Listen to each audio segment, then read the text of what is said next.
Ucapan Hito berhasil membungkam Juno. Pria itu seolah terbakar oleh bola api yang ia lemparkan sendiri. Terlebih saat ini Alia sedang menyorot dirinya penuh curiga. Hito benar, Juno. Sisil juga bukan mahram kamu. Artinya, kamu juga tidak boleh melihat auratnya, kan? Ujar wanita itu. Tak ada sahutan dari Juno, raut dingin dan datar selalu menghiasi wajahnya. Meski keberatan dengan ucapan Alia, namun mengakui status hubungannya dengan Sisil adalah hal yang mustahil. Lebih baik kalian berdua keluar. Biar aku sama Bu Vira yang temenin Sisil di dalam sini, lanjut Alia. Pasrah, Juno pun segera meninggalkan ruangan itu bersama Hito. Sementara Alia melirik Sisil yang masih belum tersadar. Gadis belia culun itulah yang menjadi penyebab dirinya dan sang kekasih sering terlibat pertengkaran akhir-akhir ini. Kasihan anak ini, kayaknya dikerjain temannya di gudang sampai pingsan, ujar Bu Vira. Tapi saya nggak yakin dia dikerjain, Bu. Soalnya anak-anak mana berani ke tempat lain di jam mengajar Pak Juno. Lagian anak-anak pasti tahu batasan kalau cuma buat ngerjain temannya, balas Alia. Mungkin anak ini aja yang fisiknya memang lemah dan penakut sampai pingsan.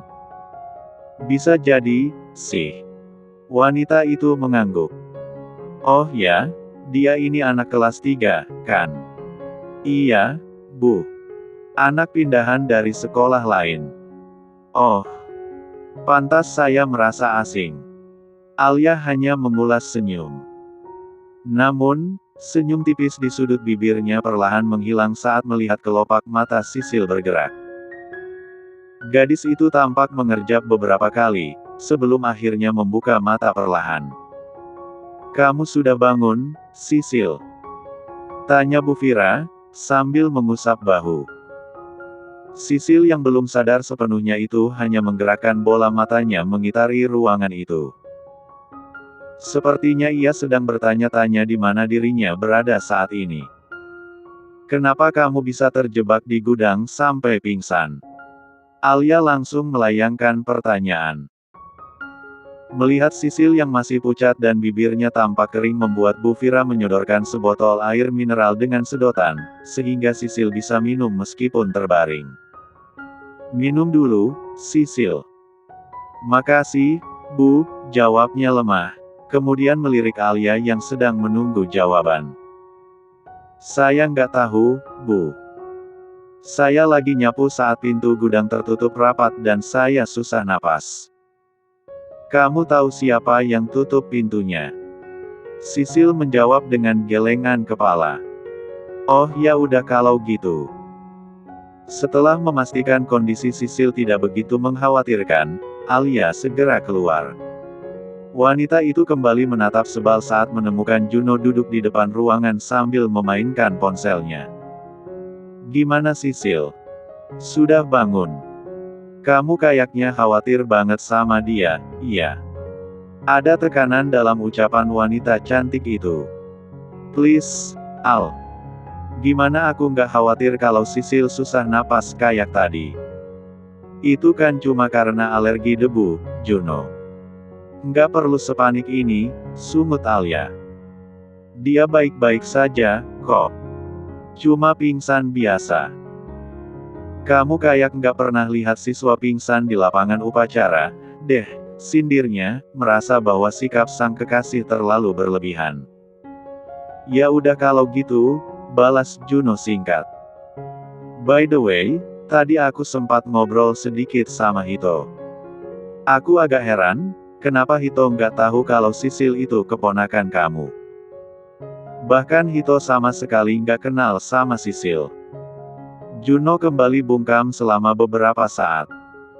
Ia harus memberi sebuah jawaban yang paling masuk akal. Sisil itu keluarga dari ayahku, kalau Hito kan keluarga dari ibu.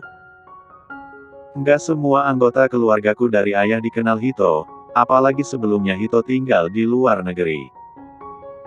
Mendengar jawaban Juno, segenap rasa curiga yang memenuhi batin Alia perlahan menghilang.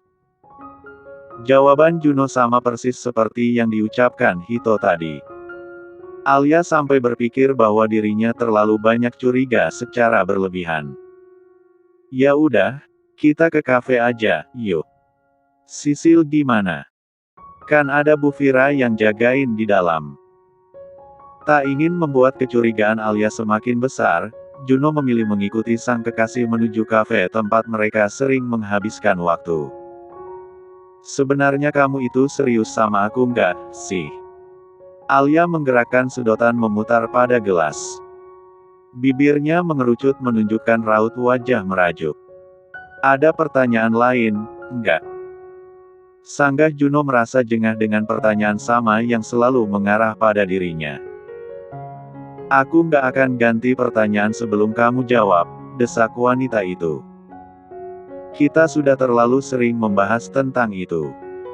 Alia meletakkan ujung bibirnya pada sedotan. Menikmati cairan manis yang terasa memanjakan tenggorokan.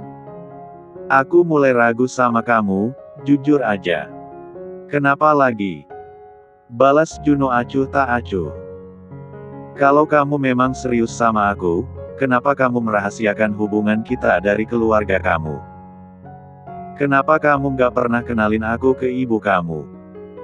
Kamu, kan sudah tahu alasan sejak awal hubungan kita. Jangan bikin aku bosan dengan pembicaraan yang sama, Al.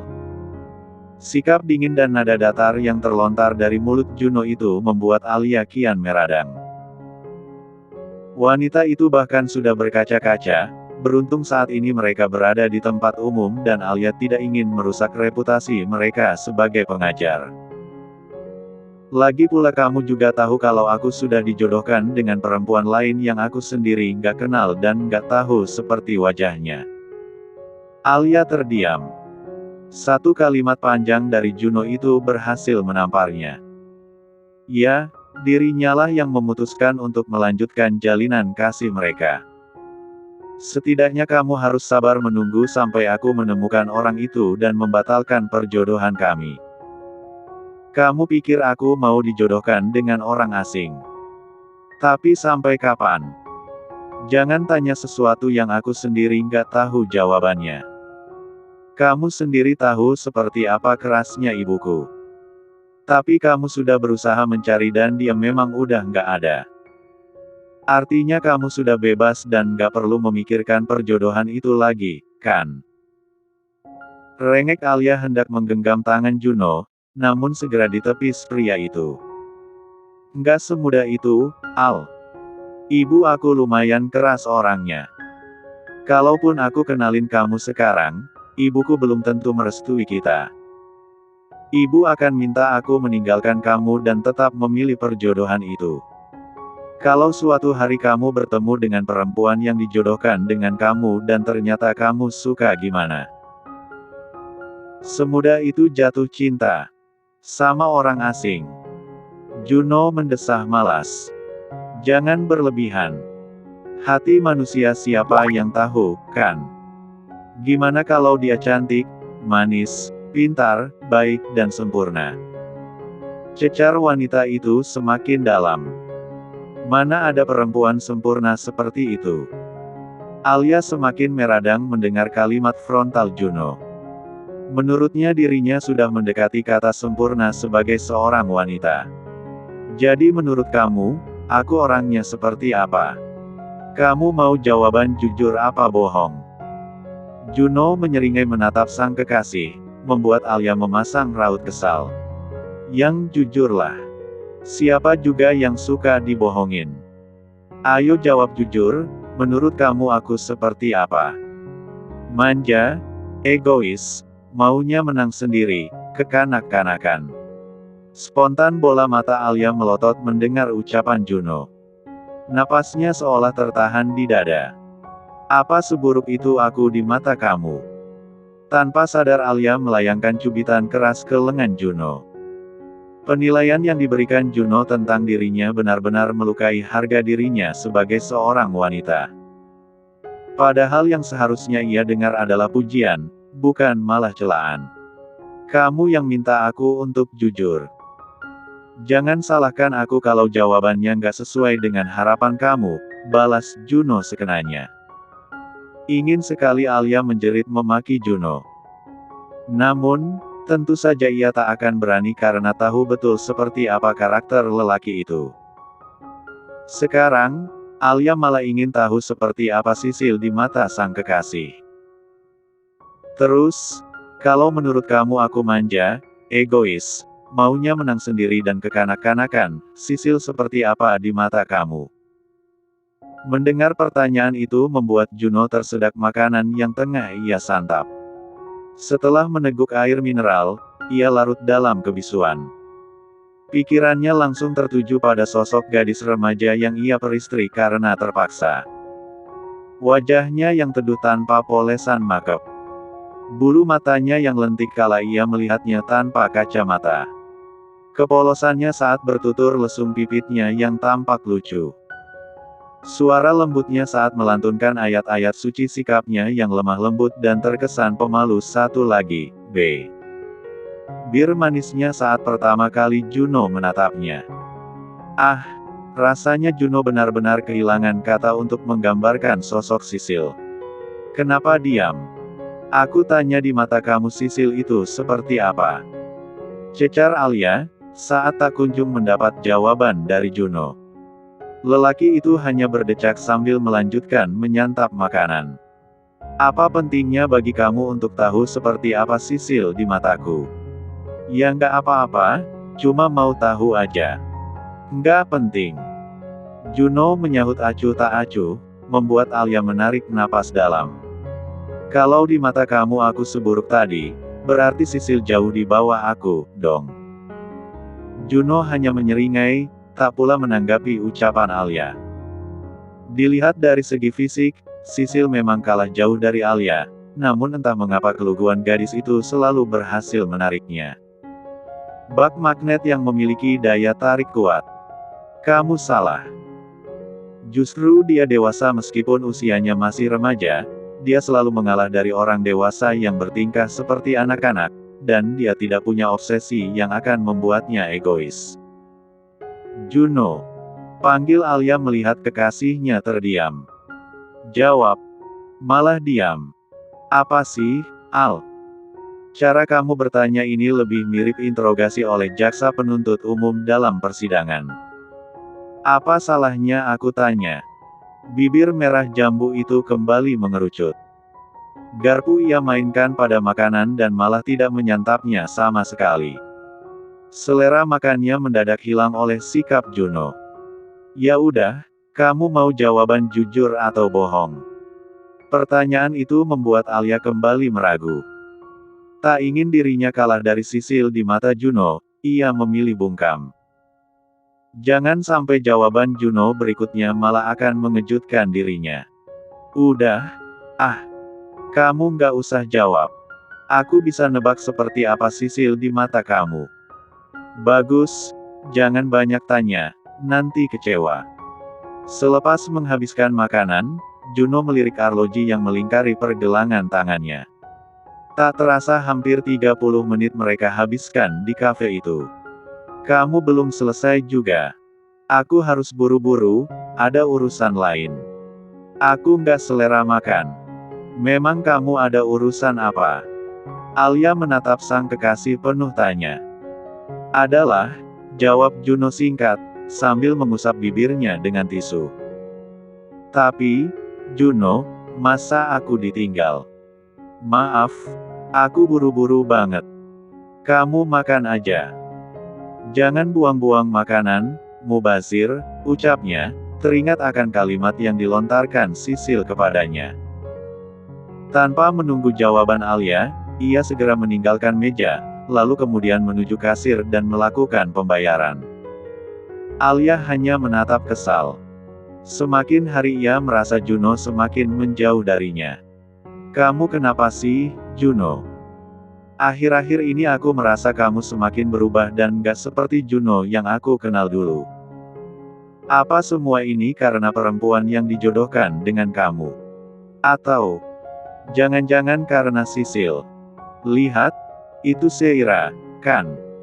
Ya ampun, Jahat banget ini anak. Dia sengaja ngunci gudang padahal ada Sisil di dalam, ujar Niko terkejut setelah melihat rekaman CCTV. Pingsannya Sisil di gudang menimbulkan tanda tanya dalam hati Juno, sehingga memutuskan untuk memeriksa rekaman CCTV di lantai atas yang mengarah ke beberapa ruangan, termasuk gudang. Temuan mereka tentang rekaman Seira yang menutup pintu gudang pun menjadi sebuah jawaban.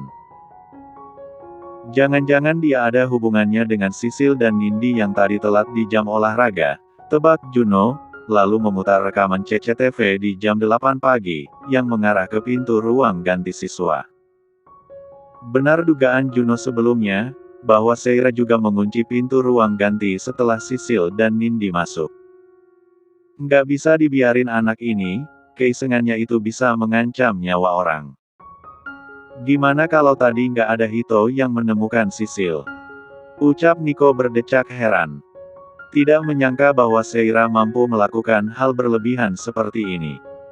Sementara Juno masih diam dengan amarah tertahan dalam raut wajahnya.